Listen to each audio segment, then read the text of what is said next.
उठल्यानंतर तुम्ही जर मी हे आता दाखवते ते स्ट्रेच केला तर ते तुमच्यासाठी खूप युजफुल होणार आहेत.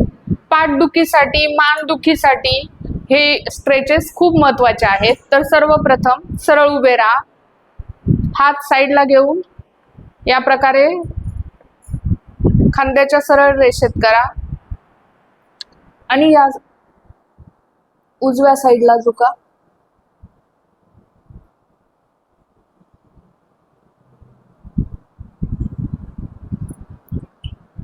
त्यानंतर विरुद्ध दिशेने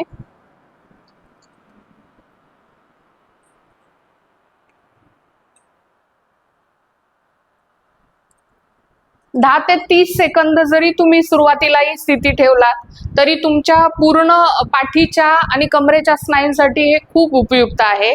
तर दररोज हा तुम्ही स्ट्रेच केला तर तुमच्या शरीराला त्याचे खूप चांगले फायदे होणार आहे.